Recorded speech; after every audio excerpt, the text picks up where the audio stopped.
이제 작업을 어느 정도 한다라고 보고 개인용 뷰가 생겼죠. 생겼으면 내 뷰에서 작업하면 돼요. 그러려면 작업할 준비를 먼저 하시는 걸 추천드리는데, 그래도 가장 기본적으로 레벨 그리드 뭐 이런 거 문자 치수는 나중에 뭐 넣어서 변경도 가능하지만, 지금 벽체 바닥 지붕 천장 기둥포는 그리셔야죠.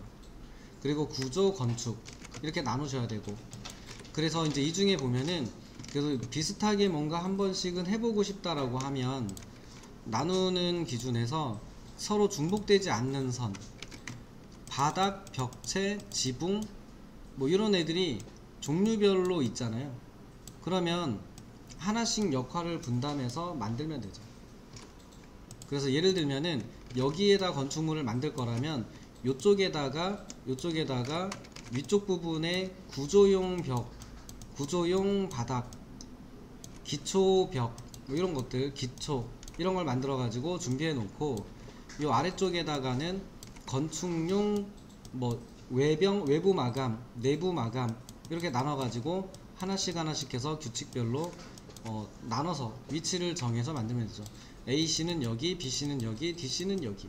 그리고 완성이 되면 다시 정리한다든지 이런 식으로 해서 하면 됩니다. 그래서 그걸 정하셔야 되고요. 이제 이게 정해졌으면 가장 먼저 벽체, 바닥, 그 구조 먼저 만드는 게 좋죠. 그래서 구조 먼저 만들 건데, 구조벽을 만든다 그러면 얘네를 할 때도 규칙을 정하시고 하시는 게 필요합니다. 예를 들면 제가 이제 일반 100mm 짜리로 철근 콘크리트 벽을 만들 건데, 그러면은 이름을 뭐로 하자를 정해야 돼요. 이름을 어떻게 지정하자. 그래야 나중에 서로 찾아보죠. 샘플이 있으니까 샘플을 쓰면 됩니다만, 샘플을 보고 얘가 어디에 쓰이는 벽인지를 모르면 또 못 쓰잖아요. 그래서 첫 번째로는 이름을 지정하는 규칙을 결정하시고, 예를 들면은 조금 그 애매하긴 합니다만, 지금 이제 처음 하는 거니까 애매하긴 합니다만, 앞에다 짝대기 또는 뭐 약속된 기호, 뭐 물결 아니면 느낌표 이런 거를 집어넣어서 재료 이름을 넣는 거예요. 아니면 앞에다가 저희 거 이니셜을 집어넣고, 우리 팀의 이니셜 약자 한두 개를 집어넣고 철근 콘크리트 까지만 쓸지, 이 재료의 전체 두께값까지 써줄지 예요. 왜냐면 이거는 정보가 어느 정도까지 넣을 것인가에 대한 결정이거든요. 그러니까 정보를 어느 정도 수준까지 넣어줄 거냐의 결정이기 때문에 써주는 거를 추천드립니다, 우선은. 그리고 나서 구조에 들어가서 만드실 때도 두께는 당연히 150을 줄 거고, 여기에 있는 재료를 만들 때 어디까지 만들자 또 결정하셔야 돼요. 재료는 철근 콘크리트인데 이거로 렌더링까지 넣는 건 추천드리지 않았죠. 도면 정보까지는 넣을 건데, 그러면 새로 만들어 볼게요. 새로 만들어 쓸 건데 이름 바꾸기를 해야겠죠. 여기서 철근 콘크리트, 여기도 이제 앞쪽에 예를 들면은 찾아보기 쉽게 이런 규칙을 규정을 하고, 철근 콘크리트 이렇게 만들면 될 거고, 여기서 적어도 전경하고 배경을 집어넣는, 절단하고 표면 해치를 넣는 규칙도 정하셔야겠죠. 일단 전부 다 넣는다가 아니라 보이는 용도에서만 넣자, 아니면은 전부 넣자, 아니면 보인다고 해도 두께가 얇으면 뭐로 넣자. 그리고 재료는 다 같은 걸 쓰셔야 돼요. 시멘트 모르타르가 여기 3개 생겨 있으면 안 돼요. 시멘트 모르타르, 뭐 무슨 모르타르, 이게 각자 만들다 보면은 중복될 수 있으니까 3개를 만들면 안 돼요. 누군가 하나 만들었으면 그걸 누군가 쓰면 돼요. 누군가 시멘트 모르타르를 A 작업을 하면서 만들었으면 B 작업할 때 그 재료를 선택해서 쓰면 돼요. 그렇기 때문에 이런 재료를 만들 때의 규칙도 분명히 정하는 게 필요합니다. 개인적으로는 표면 해치는 마감재만 넣는 걸 추천드리고요. 절단 해치는 일단 다 집어넣는 거를 기준으로 하십시오. 표면 해치는 마감재만 집어넣고, 그러니까 제일 마감재 마지막, 그러니까 구조가 있고 단열재 집어넣고 모르타르 한 다음에 뭐 페인트를 칠했다 그러면 페인트에만 넣자는 얘기예요. 또는 마지막에 벽돌 쌓기를 했다 그러면 벽돌에만 표면 해치를 넣자예요. 나머지 단면 해치는 전부 다 집어넣고요.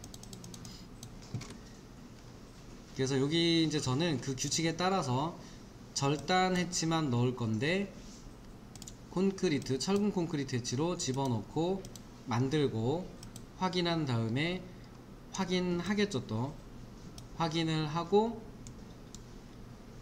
이쪽에다가 구조벽은 여기다, 구조는 여기다 만듭시다 라고 결정하셨을 거니까 여기에 높이 방향으로 2층까지 하셔가지고 크기도 적당히, 너무 커서 좋을 건 없어요. 그래서 적당히 한 2m짜리나 뭐 1m짜리로 그립시다 이렇게 결정을 해서 해 놓고 마감 바닥 그리시고 하면 되겠죠.